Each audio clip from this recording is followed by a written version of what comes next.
Hello, hello, and welcome back to the show. I'm your host, Nadine Zamot, a trauma informed money coach and somatic practitioner. Today's episode is actually a recorded coaching session with one of my clients. So, Seraphina, who was on the show a few months ago, I believe. We talked about debt, we talked about many things, but this time she's back on the Unfuck Your Money show as a client. So we recorded her money healing session. And in this particular money healing session, we used the 8 money archetypes. So one of the many tools that I use to help my clients achieve financial success and financial stability and whatever it is that they want, freedom, is the 8 money archetypes, among many other things that I use. Right. So Fina and I decided to share this episode with everyone. And I hope you enjoy it. I hope that you get lots out of it. And if you have any questions or if you'd like to schedule a money healing session yourself, just reach out or you can use the link that is in the show notes. The 8 money archetypes were created by my mentor, Deborah Price from the Money Coaching Institute. And there is a quiz on my website that you can go to find out what your money archetypes are or what your money personality is. Thank you so much and enjoy the show.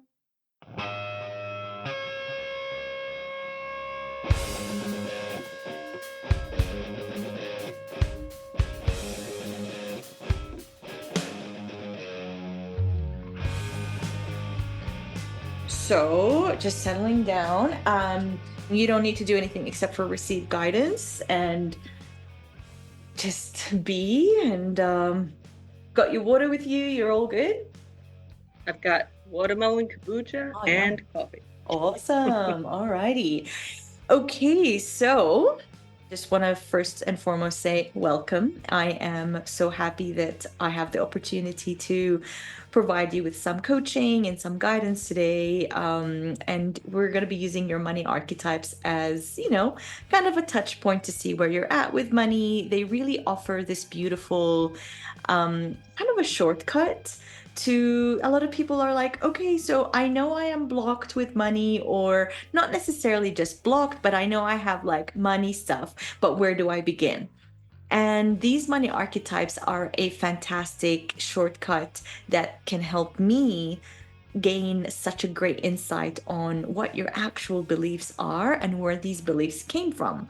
And of course, we give credit where credit is due. These 8 money archetypes that I personally work with, they were created by my teacher, Deborah Price from the Money Coaching Institute. And of course, you take what you take from your teachers and you develop on them based on your experience, your research, and you know how much I love to research and learn. So we're going to go a little bit deep today.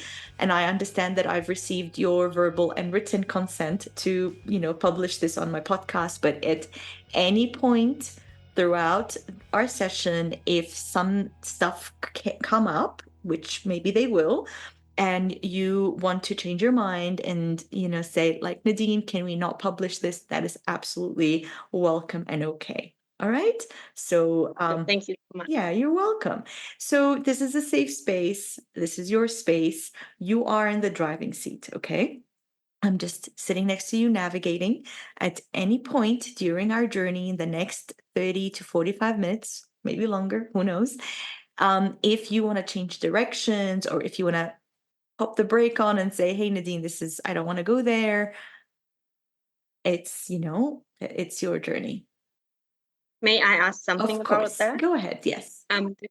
Because I'm very aware that I've been through certain traumas that might actually trigger others. And I am quite comfortable talking about them because I don't see them as obstacles in my life anymore. Beautiful.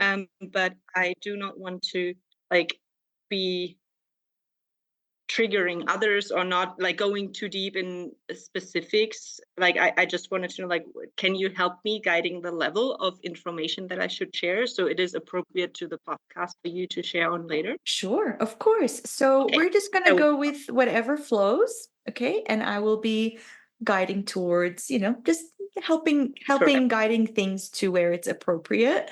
I have had podcasts in the past where people went really deep into their own wounding, their own traumas. And we do put a little bit of a, yeah, kind of a disclaimer in the beginning that says, sure Okay. that you're okay. If you have too much on your plate right now, this might not be the best time for you to listen to this specific podcast Yeah. episode. Okay. Well, it helped me. I did listen to one that you did. What his name again? James. Your Yeah. James. Yeah, because we also met in the course, right? Yes. And in your podcast, and I was like, okay, if he can talk about these things, it's fine when I Yeah. talk about mine. Yes. But I just don't want it to like make it too much work for you and your husband to Don't adjust worry. everything. Don't worry. Don't worry. All good. For those listening and are like, oh, maybe I missed that. So my friend James came on the podcast and talked about his own traumas and own past. And we did preface this episode with a disclaimer that shit's gonna go deep. So don't worry, you're in safe hands. And if the listeners right now feel like, oh shit, where are we going? Just go according to your pace and listen to your body. Okay. Alrighty, so we are going to get started. I've got your results here in front of me. Okay. And as you probably know, and if somebody out there is like, what results? So, what we're doing right now is that we're doing a money archetype reading. The 8 money archetypes, like I said, these are from the Money Coaching Institute, and they were developed by Deborah Price. She has been a financial advisor and a financial coach, I believe, before I was born, even. So, from her experience in life and working with people, she kind of like distilled our money personalities into these 8. We've got the innocent, the victim, the warrior, the martyr, the fool, the creator artist, the tyrant, and the magician. And the beautiful thing is that each and every single one of us has all of these 8 money archetypes within our psyche at varying levels. Okay. So when I started my journey, I had a very, very strong warrior and a strong tyrant. And looking at my life holistically, that made sense. I had a lot of financial abuse, and I grew up thinking that money is a thing that we need to worship because that's what my dad did. He preferred to have money than to, allow us to be happy, along with many other things that I've shared previously on this podcast. So, when we look at our lives holistically, which is basically what I do, we look at our lives holistically to see how, at the moment, your financial situation makes sense. And we need to, see the root of your behavior to heal the behavior, not just heal the symptoms. Because when we heal the symptoms, slap a band aid on it, that's when we kind of go back to our original patterns, right? So, when I first started, like I said, I started with a heavy warrior and a heavy tyrant, and that meant that I was really good at budgeting, but I was very stingy with myself, even when I had money. I was nickel and diming myself. I pretty much turned my life into hell.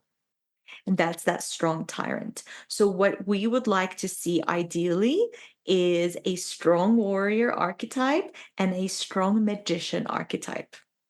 And with your results here, Fina, what I'm seeing is that your innocent archetype is at 67%. Your victim is at 50, your warrior is at 9, your martyr is at 59, the fool is at 34%, the creator artist is at 25%, and the tyrant is at 17, and the magician is at 6. So the thing is, these don't all add up to be 100. Each and every single one of them is rated from 1 to 10, or 1 to 100, really.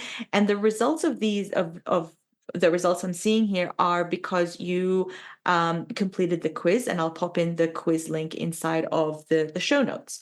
So when I see several archetypes, like currently in your chart, when I see several archetypes that are active, that generally says that perhaps a lot happened in your past that is now impacting your relationship with money. So, just going with what you feel comfortable with, share with us or share with me, what do you think happened in your past that is really impacting how you relate to money now in your current life? Well, as you already said, definitely a lot. Mhm. So I grew up in a family with like quite humble background, and one um, thing that is still really stuck in my head is something my dad used to say. He did it with kind of like a fun undertone, saying like, "Money doesn't play a role because we don't have any." Mhm. But then at the same time, I felt like, do we really don't have any money because we have like nice clothes and we have great food and we do go on vacation, but it was always connected to guilt. Like my dad has to work so hard in order to provide us with all these things. Mm. So it was always kind of like, oh my God, why am I even asking for these things? And I shouldn't, and we can't afford it. And it was like a really like a poor dad mindset Yeah. in a way. And so that was definitely one of the things. Then I've experienced my dad like getting bankrupt with one of his companies when I Wow. was very, very early, like young, very early in my memory. And my mom now recalls that I even gave him business advice when I was like 4 or 5 years old. Like, Oh. you should take care of the cars. You should like, I don't know, write on it Mm. to use them. So when they come back broken, they have to take care of it and all these things. So I tried to like jump in and support and help, even if I was like a little kid. Yeah, you're 4. Yeah, and when I was 12, I started helping my parents with like paying rent and paying for bills. I took over like the whole um, paperwork pretty much in the family. Mm. And I was always my dad's filter to communicate towards my mom about money. Oh, Like wow. I was witnessing him telling my mom, "Oh, you don't understand these things," even if my mom is actually much more clever than my dad. Okay. And so it was always kind of like, "I don't get this," and then yeah, it was a lot of I mean, there's so I can't really organize it in a nice storytelling That's well at the okay. moment, but there's like a lot of things coming up with this one question, like what happened in your past that like affects your relationship with money today. Mm. So there's a lot of anxiety for sure. Yeah. There's also a lot of guilt Mm. and kind of like overwhelm. Mhm. That's like I have to manage it somehow. I always did, kind of like a little magician, Yeah, yeah. getting it from somewhere, but it always comes and goes. And then I felt like I'm forced to give it away to other Got people. it. Like that continued in my yeah, young adult where I would give my friends money because they wanted to buy things. Mm. And I was working a lot. Like I started babysitting and cleaning people's houses when I was 12. Mm. And I somehow always had money, Mhm.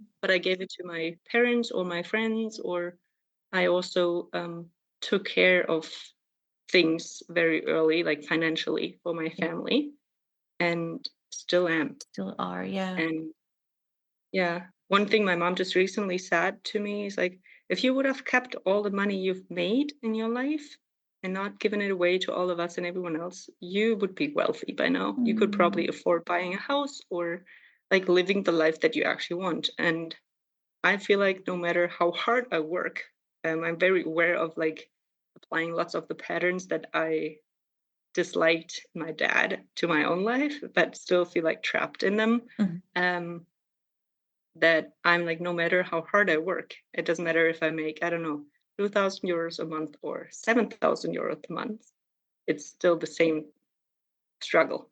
Yeah. So that really kind of like leads back to what you said in the introduction, that it is all connected to the root cause of the issue. And if we just deal with the outcome or the The symptoms, symptom, yeah. we won't really, yeah, we won't really get it by the root and get it out Yeah. in order to replant and build, yeah, like let this money tree grow. So, in a trauma informed setting, we never ask, or at least I never ask, what's wrong with you? I usually ask, what happened to you? And you just gave me a beautiful answer as to what happened to you. And when you look at your current financial circumstances, and when you look at your past, your father, what your father had to do, what you had to do to keep your family safe, I wonder if it makes a little bit more sense that your situation is as it is right now.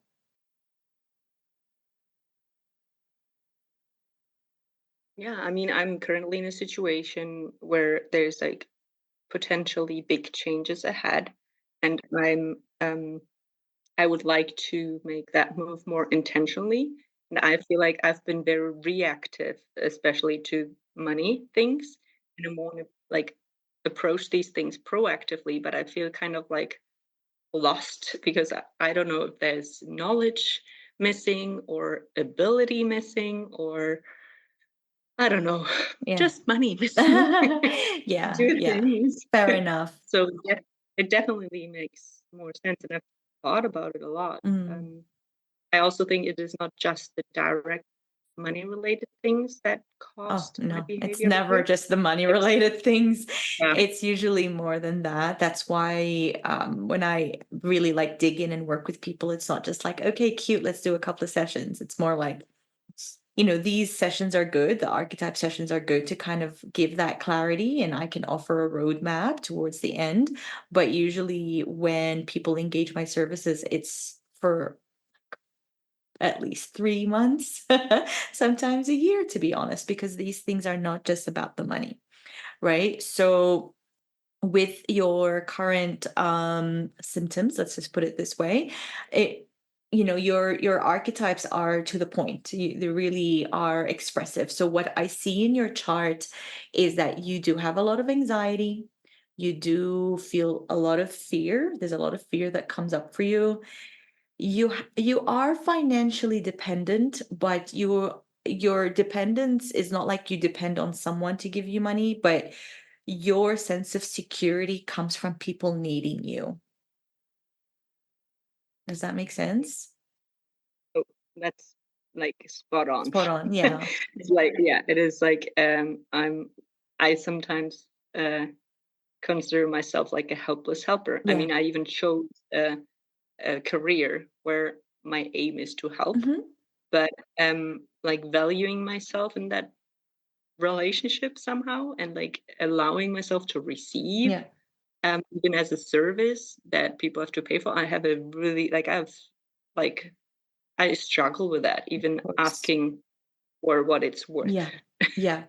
Yeah. And that also brings me to the next thing I wanted to say, that you do have a level of non-confrontation when it comes to money, maybe people owing you money, or maybe stating your prices, or just anything that comes to money, you would rather be non-confrontational.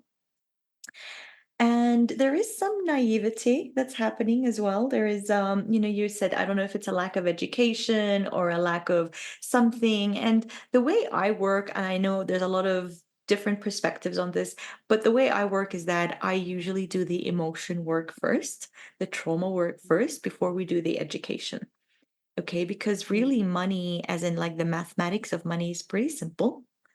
Okay. And there's a lot of resources out there, but it doesn't matter what we learn about money, because what we feel about money is what's going to actually be reflected.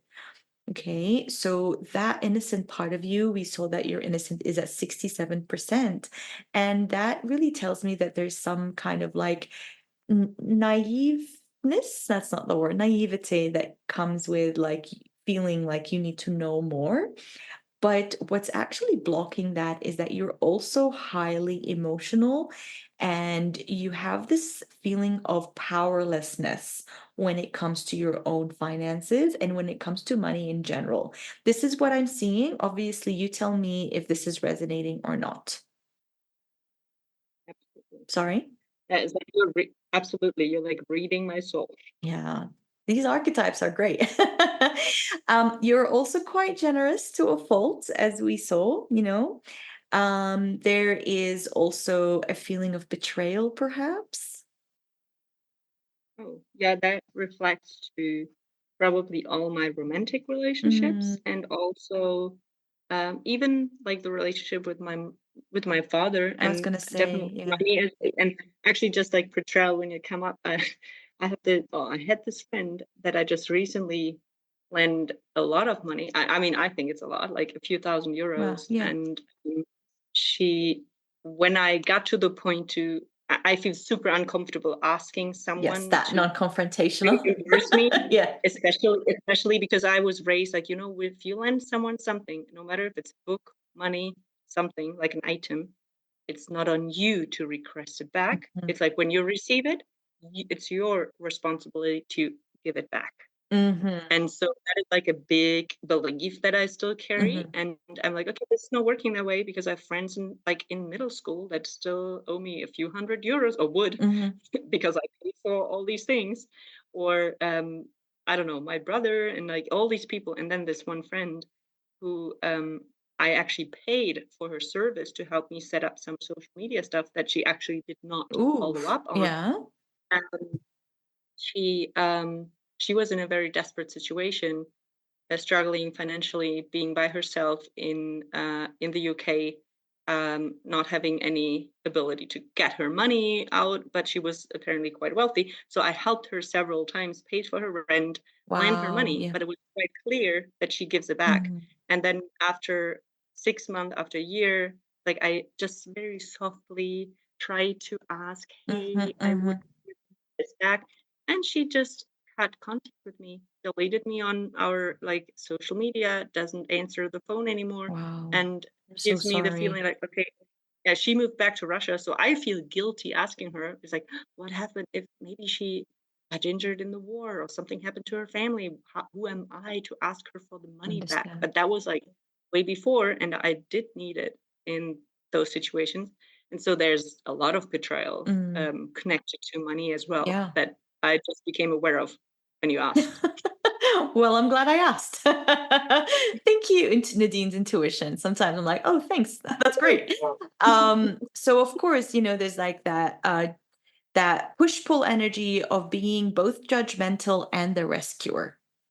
There are parts of us, these archetypes are like representations of parts of us. There's a part of you that's judgmental of yourself, judgmental of people or the friends. And even if we go back in your memories, perhaps there's a sense of betrayal that came from dad, of like, you know, maybe. Do you feel like that's true? Well, yeah, there's just a recent example as well. I took over my dad's company a few years ago Mhm. when he was struggling with health. Then, when I sent him to a clinic to get better, he met someone and started portraying my mom. I Oh, knew about that, so he started a new got relationship, it. and Yeah. they actually just recently got married. And I still took care of the company and was like taking care of creating a way he could go back into business. And he literally used that to um, make, well, to, yeah, kind of like make things on my, like, how would I frame that?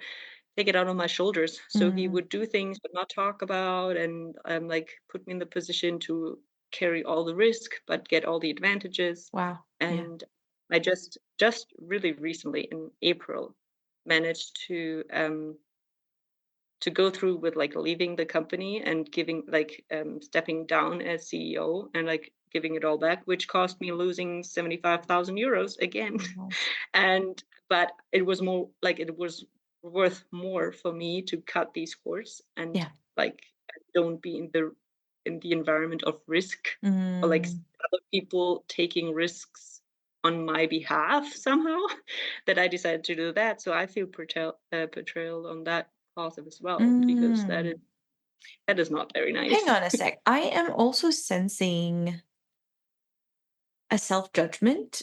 Do you perhaps, and I don't want to put words in your mouth, but like I'm also sensing some kind of like judgment on yourself. Like I should have known better, or I should have been more responsible, or something like that. Like not using my words, but I wonder if there's any truth there to where there's some sort of self-judgment, perhaps. Well, I am like uh, definitely one like I'm extremely judgmental when it comes to myself. Like Oh, okay. I should have like I'm too soft and too nice. I'm also Mm, too dumb. It's like you should know better. You're very intelligent. How can you come up with all these you wonderful are. solutions for people? Like, but then it's like it's the negative talk on like an actually nice base. Yeah. like, okay, how did you manage to do all these things? How did you pay for your school? How do you have no debt, like nothing, even when you continuously get into these situations? That's ridiculous. Like, Okay. you should find a way to get out of the swamp Mm. and like fight yourself through and get on a dry spot and just start over. And then I That's feel like, very okay, because harsh, you though. So here's the yeah, thing, right? Like, there's a lot of information online. There's a lot of books, podcasts. There's a lot of like opportunity for self-study and self-healing, right? But where we need guidance and why we need guidance is when we get stuck in these cycles of self-judgment or when we go too deep too soon. That is why me personally, I always work with people because I also have that tendency of being too hard on myself. Or sometimes we do get that like high of like, oh, I'm doing my shadow work. Oh, I'm doing this. Oh, I'm doing that. But what we're actually doing sometimes is that we're going too hard and we're re-traumatizing younger parts of us and parts of our nervous system that will not flourish from this kind of like, harshness, right? That's why we need that referee. That's why we need someone that has walked this journey that can really provide that softness, especially when we're harsh on ourselves. Um, mm, Sometimes what is needed on a healing journey is not just doing the hard work, it's also inviting in more textures into our journey, right? So if we're harsh with ourselves, how can we find softness? If we're too mm. soft on Kind of ourselves, like to balance it out, yeah, to you balance mean? it out, exactly. If we are too soft on ourselves, how can we find someone that will tenderly and very efficiently, tell us what it is that we need to hear in a not in a nice way. It's not about being nice, but it's about being professional about it and knowing how to measure it and put it in a way that is constructive and not destructive, right? So, what I'm seeing here is that you do have three active archetypes and you do have a lot of passive archetypes. And what I would like to do with you now is that we talked about the active ones. You basically just told us how the innocent archetype manifests in your life. There is a part of you that feels betrayed by your dad because you were very young and you were told, well, you weren't told, but that was pretty much the only choice that you thought you had when you were a kid of like, I got to step up to protect my family. I was actually told You that. were told as well. I dissociated that, but my mom and one of my brothers just recently reminded me of it. Yeah. Um, that we that like a few years ago when I took over the company, like we went out for a lunch as a family, and my father literally said, "If you don't step up and take over, there's no way to provide for this whole family." Wow, there you So go. it was Yeah. like, okay, and my mom and my brother said like, "Don't do it." Mm, But I'm like, well, you've heard what he said, mhm. so there's no not a real choice for Right, me, yeah. and there always is. But I felt like I don't have a choice, or I cannot choose I what's don't right for have a me. choice, I cannot choose. Yes. So that is exactly how that innocent archetype actually gets created, right? So these parts of us, they happen from either a shock or a trauma or death by a thousand paper cuts, right? Like little things that happen over time, or the Or both. withholding, or both, or the withholding of good things for a long time. So you weren't provided with protection from dad.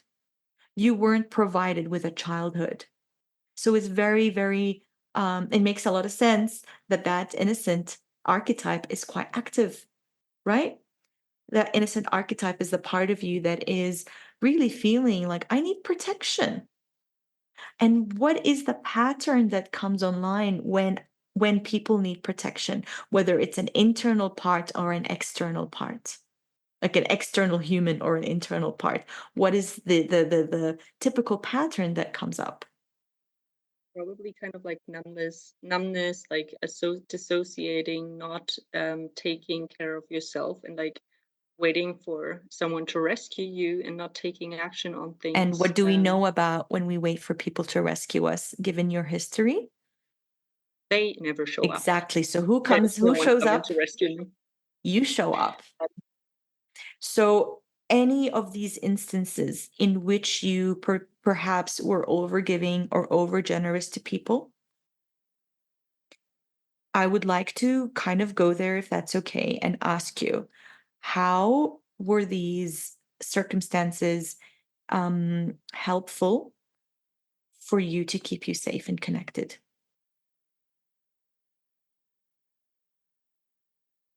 Be so kind to repeat the question. Sure.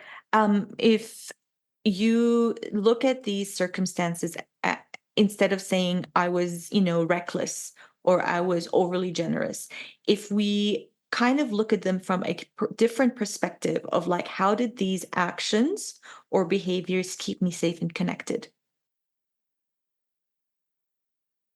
Well, they cost me being very likable by Yeah. other Yeah. people. I was a resource for them, so Hmm. I created kind of You were like a needed. pattern to be needed and to be a resource for them. And um, as long as the resource keeps flowing, Hmm. people don't let you down in a way. Yeah. You're still needed. You're So still connected. Because to our nervous system, being connected is actually safe. Being disconnected is death, right? Whether it's true or not, that's how the nervous system perceives it. And to your nervous system, being needed, being the protector, is what keeps the family together, whether it's your family of origin or your friendships. Okay. So, does that give you a little bit more softness towards yourself, perhaps? maybe a lighter awareness. Okay. That's a Yeah, good like start. softness might still be too harsh So, for where do me. you feel that awareness in your body? Or like not awareness, but that let's use another word. What's a word between awareness and soft for you? Like Sorry? lightness, Lightness? lightness. Okay. I just felt it when you asked, like like kind of like a body anchor, Mhm. as like I managed to breathe in a little bit deeper than usual. Like I felt like I could Okay. let something go while I'm, yeah. Okay. So let's just do that together. Let's just take a deeper breath together and try to like think about that lightness that you just felt. And I would like for you to just stay there for a bit and just track the sensations in your body as you anchor into that lightness, noticing if anything or anywhere in any area in your body, or maybe a thought or a memory that pops up.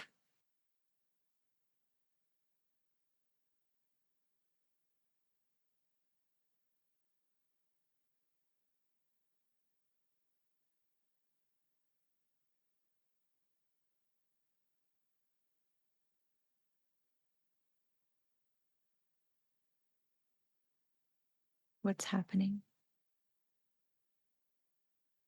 And if not, nothing is the answer, is still a good answer. At first, I felt like lightness Sorry, I can't hear around my you. chest. First, I felt like lightness around my Mhm. chest, and I felt like it was a cool breeze. I felt like a cold shiver going through my shoulders. Was it pleasant? No, it was kind of like shaking something off that Gotcha. was Yeah. uncomfortable, which was nice.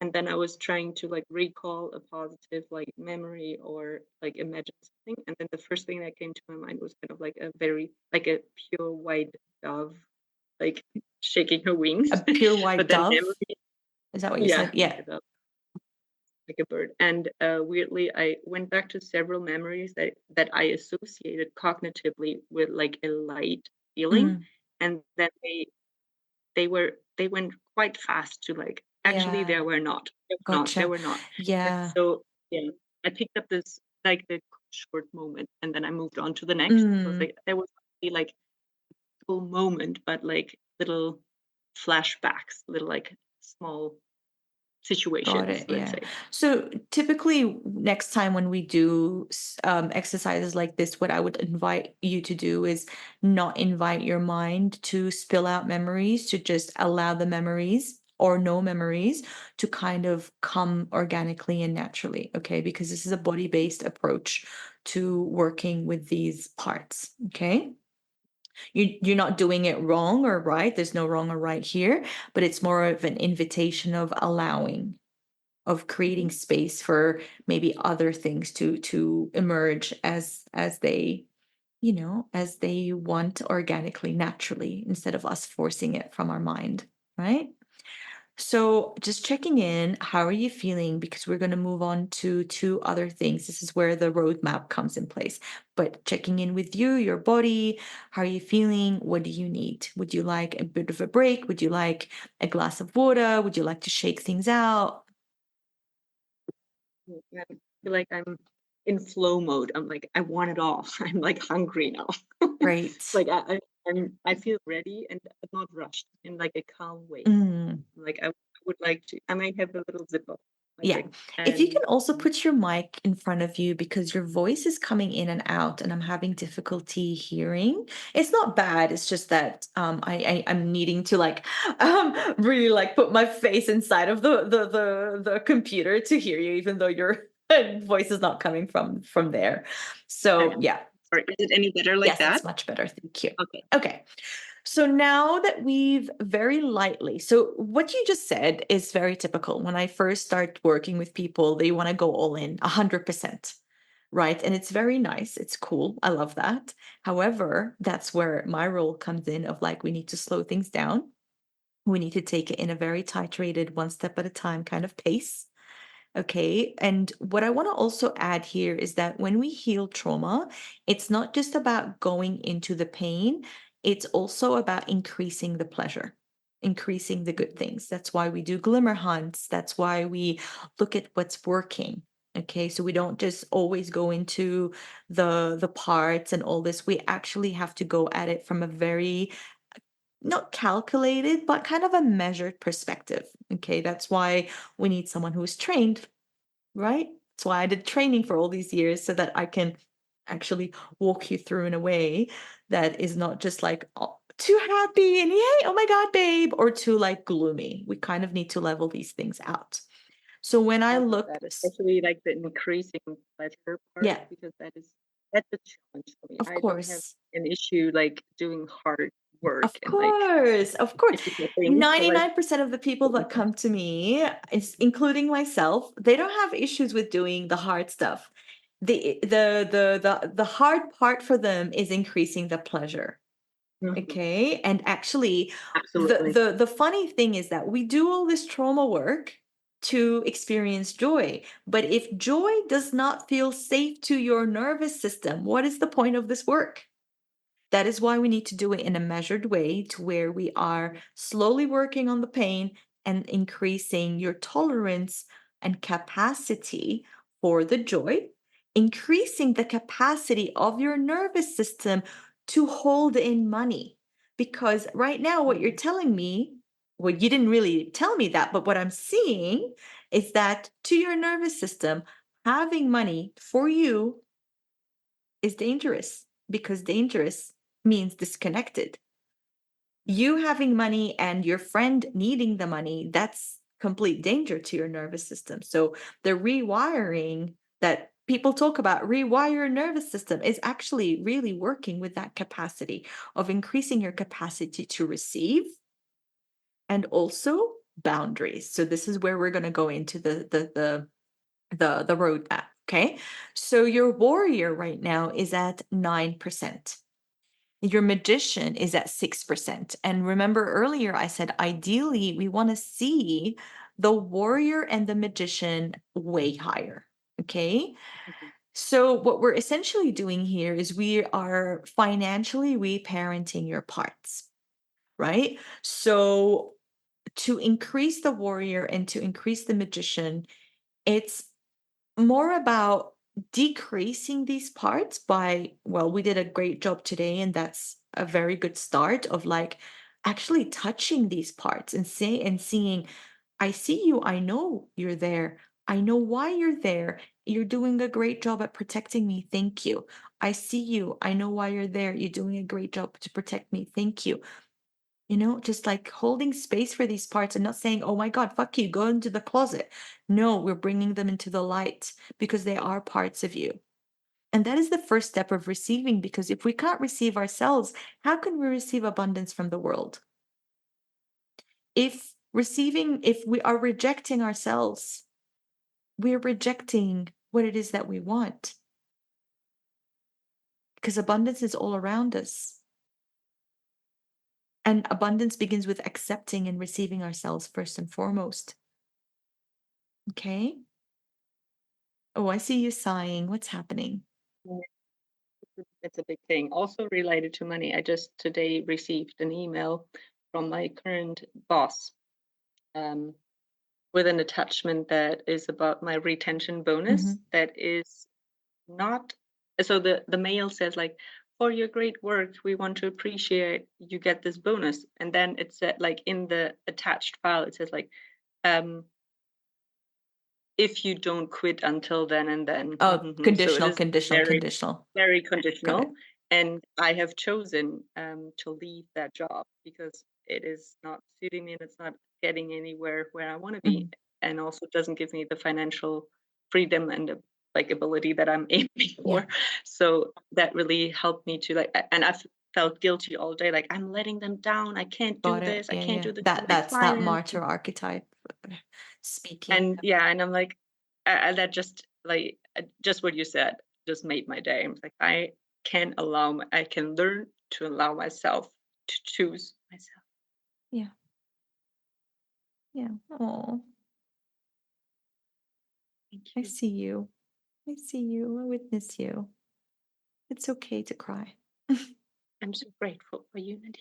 Mm, I'm grateful for you too. Do you need a moment? I'm okay. Okay. So now, in saying all that, the magician is that part of you that never died, never was born, never, was never human, really. It's that part of you that's your soul. It's your connection to source. It's your connection to the universe. It is the universe that is within you. It's that grain of like knowing, that wisdom, that pure wisdom that is inside of you. And I wonder, how often do you connect to that part? Sometimes people connect to that part through meditation, sometimes by being in nature, sometimes by watching, like closely watching their dog or their baby, or like watching a butterfly fly, or like do a bee or something, or a flower, like just being in touch with life. And so I wonder how, or if you are in touch of that part, with that part of you. Mostly just in my mind, Okay, in your mind. barely ever in action. Mm, Um, well, I don't know. That's funny. Like my name itself is the name of an angel, mm, of like the guardian angels next to the door to heaven. And this is what I'm mm, like most of my friends and families reframing to. I'm kind of like an earth angel wandering around doing all mm. this Mhm. thing, You like all are the things though. others. And I feel like what really gives me unconditional joy is um helping others and like making Oh, this world there's a better nothing wrong place. with helping others, but we need to fill our own cup first. We Yeah. receive And there ourselves I'm first, right? definitely. S- And with that, I'm great in procrastinating these things. Like, Yeah, look at you I for know like what not things answering are my that I love. question. Like, great. And it's like, I worked around Yeah, that. you just So worked I around know my the question things. too. So, Great negotiator. So no, so yeah, I okay. didn't mean to No, distract, no, but I no, just no, need to get no. to The the background. distraction tells me a lot. This distraction Yeah, is information, it's data for me. So if we slow yeah. things down a little bit, if we slow things down and maybe connect to your heart center for a second, does that feel okay for you? Now your voice is a little bit in and Oh, out. Mm. my voice now. Now Okay, you're yeah. So if you back. slow down a little bit and you connect to that heart center for like a couple of breaths, does that feel okay? Yeah. and I know instantly what I wanted to share, but I prevented myself from sharing it. So I know the things that give me that feeling, Mm, and it's, for example, surfing, being by beautiful, the beach. beautiful. It's it's dancing, Me too. Dancing recharges my spiritual batteries, I feel. Yeah. and I don't know if it still is, but it used to be horseback riding when I was younger. But it Mm, is definitely the surfing part that I've been like postponing and not applying to my life in a very long time, and just creating um, nice things like just being like connected to my creative part, yeah. which is currently a great thing because I'm back in the Midwest with my closest people and best friend, my goddaughter and her family, and I just always kind of like um, I just overwhelmed with creativity, doing all these things, Beautiful. doing all these tours, all these projects. So I feel Mm, very much not really in touch with it, but I feel like, oh my God, I've prevented myself from experiencing all the the creativity over the past years and months so much that it's like overwhelming to come out. But what really gives me like the peaceful connection yeah. is being water and being in touch with the waves and surfing. That sounds Yeah. lovely. So how can we do that on a smaller scale but more often? Well, I had a plan to get a balancing board that I could just That's use wherever still I very, am very without the big. water. Very like that's, you need to get out of the house See? and do all that. How can we just make it smaller and invite that feeling, the essence of the activity of connection into your day on a daily basis? Maybe just incorporating it into my morning routine, doing like Mm. the stretches that I would do at the beach or Okay, just that like brings the up the essence of that feeling of connection. yeah. So, what I'm trying to get at here is we need to conjure up that connection that you have with that magician part of you, that soul Mhm. part of you. Okay. So, if I tell you that money can be a spiritual practice, what comes up? I straight away so dad on your face. You're like, what? Okay, I was like thrifting. Okay. Thrifting. That's yeah, I love like treasure hunting. When you said you send people on glitter hunts, I was like, I love But when it's a hunting for treasures. spiritual practice. So we're not talking about how you spend the money, it's how you make it, save it, spend it, all this, like everything money related and how you feel about it. And it's such a disconnect for people when we start talking about making money into a spiritual practice. But that's Yeah, a I'm journey, looking. the difference between a question and a quest is that in that Mhm. I'm asking you, it Yeah, sounds like a question, but actually what it is our a question. human quest is making, especially us humans that are really turned on by helping others, light workers, healers, coaches, practitioners, therapists, like that kind of people that I usually work with, like this is our quest of making money into a loving spiritual practice. Okay. So that is that magician part. And the next one next archetype that I want to cultivate. So, like we said, we've got that martyr, the victim, and the innocent that we're trying to reparent and make less active. But we do that through doing the inner child work, a little bit of what we touched on today, but also by balancing out that warrior and magician, right? So the magician is that part of you that is your soul, connecting with that part of you, connecting with that the lovely the essence, the lovely feelings that come with that safety, the spiritual emotional safety that comes with connecting with that part. And if some people are religious and that um these emotions come from their connection to the God of their understanding. A lot of, like, I have a clients that are Christian and they receive the essence of this connection when they think about Jesus Christ, for example, or when they think about God, or whatever it is that makes sense to them.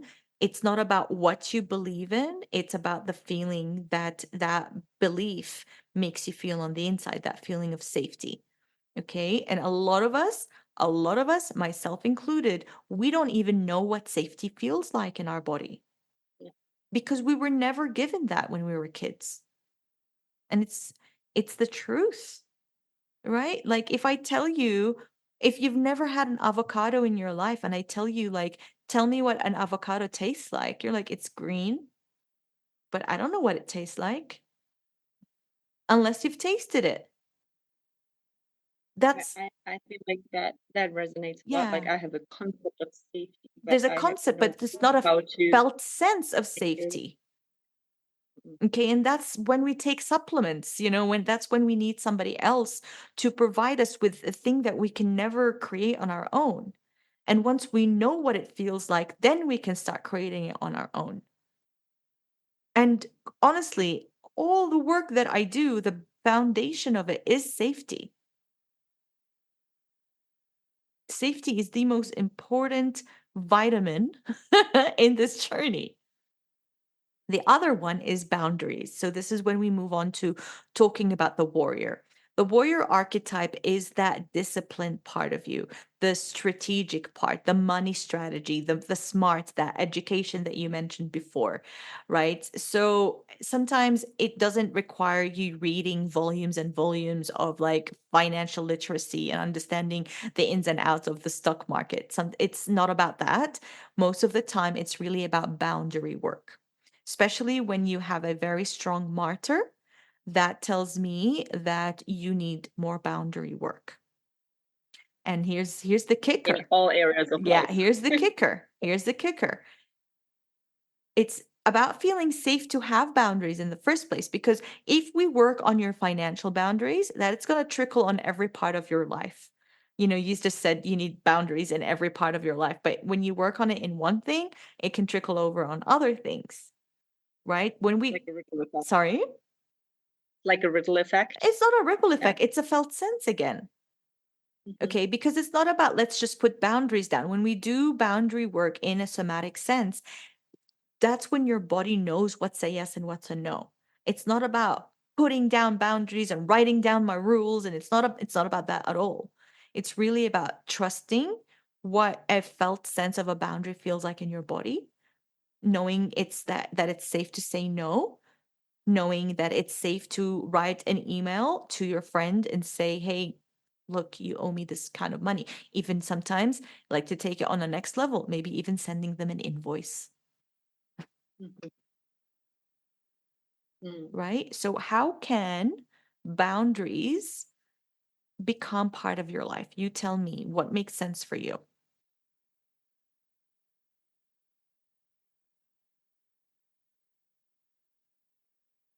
think one of the I first can't hear you, steps. love. Can you say that again? I feel like one of the first steps is um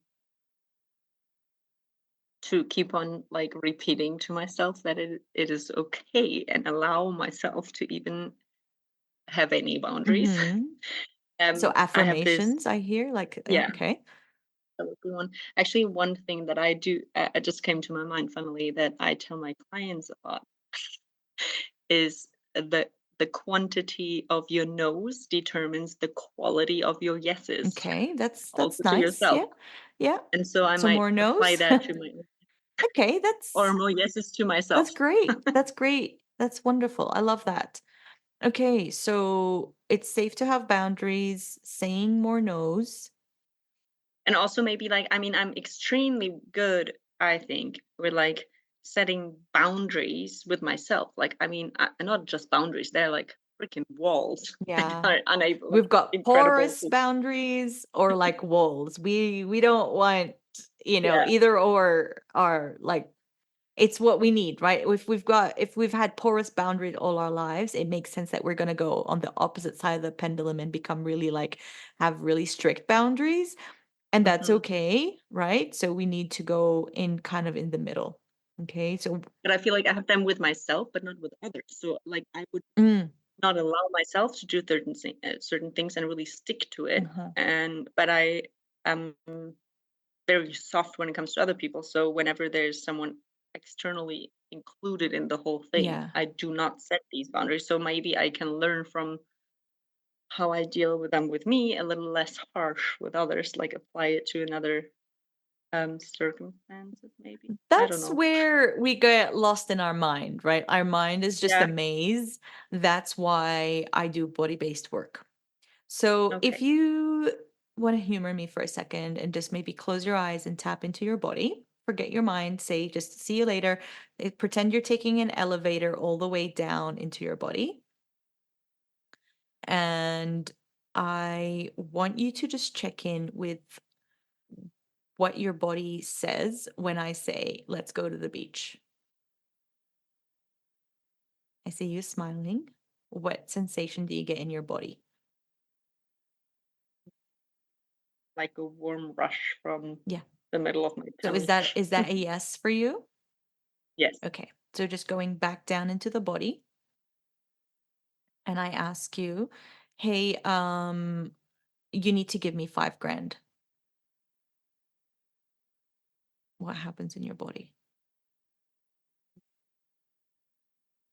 Like a yucky, Yeah. hot, cold feeling coming creeping up from my toes all the way up to Yeah. my head. So that a yes or a no?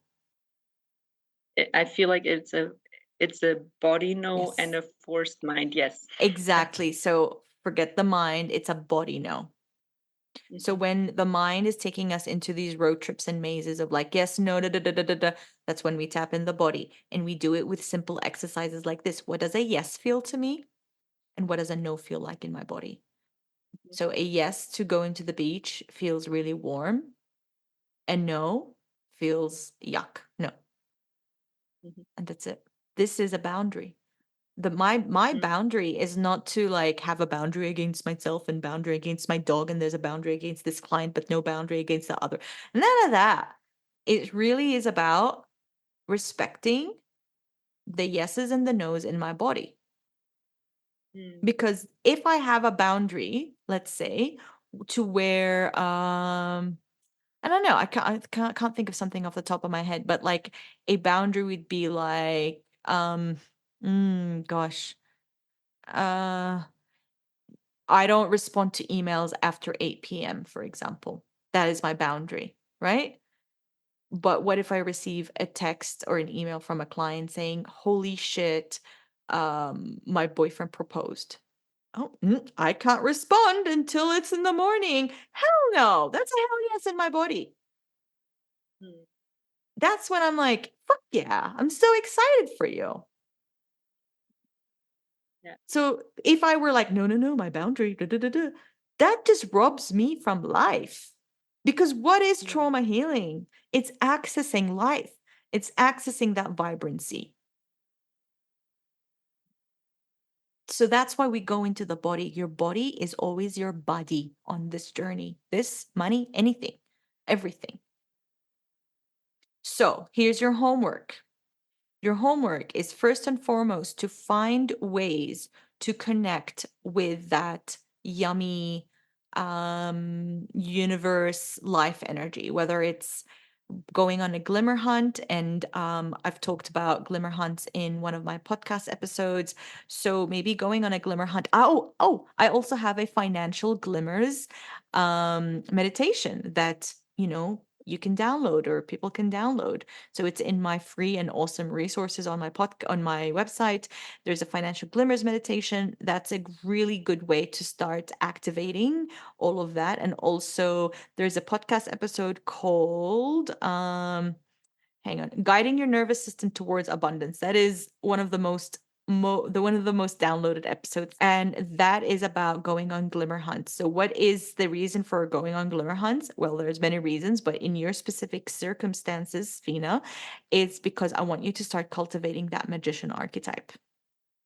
The Mhm. next one is understanding what a yes and a no feels like in your body. Okay. And also perhaps creating mm, something that is financially related. So that glimmers exercise, like the glimmers meditation will also help with that. So it's a double whammy. That's why it's so good. But like with the warrior, I want you to do something that is financially related. Um perhaps setting a price. Like you said, you have difficulty setting your prices. Maybe finding, oh, that's cool. I have a great idea. So maybe going and looking at your pricing and checking in what's a yes and what's a no in your body, just to play. This is not like a set in stone thing, but like just say like 200 euros a session. What does that feel like in my body? What if I do 190? What if I do 300? What if I do? So just titrate it up or down, just not because you're changing your prices, but because this is fun to start connecting with your body. Do these sound doable? Yeah, definitely. Awesome. Very So we doable. go gentle, we go slow, because we don't want to re-traumatize. So many people just feel stuck with money and then they join these like 10K in 1 month challenge or whatever crap. And yeah, they give you that dopamine hit and fuck yeah, whatever. Oh my God, babe, I just did this, did that, did this, da da da. But on the long run, that creates that stop start energy because your nervous system is not on board. But when we do things incrementally, these 1 or 2% kind of changes, like I just, how I guided you today, that is when we have a actual transformation, because we don't want that start energy. Sorry, you teach. Sorry, I can't hear you. It just makes me think that like you train my ability to sustain what I've changed and pretty learned much in order to make it sustainable. We are increasing more capacity and resilience in your nervous system for abundance. That is what we're doing in a nutshell. Awesome. Thank you so much. You're so Nadine. welcome. Thank you for being so brave. You feel okay with me publishing this? Absolutely. Beautiful. I just need your consent. All right, everyone. Thank you so much for joining us. If you would like a money archetype session with me, you can find the link to book yours in the show notes. Thank you so much, and I'll see you next time.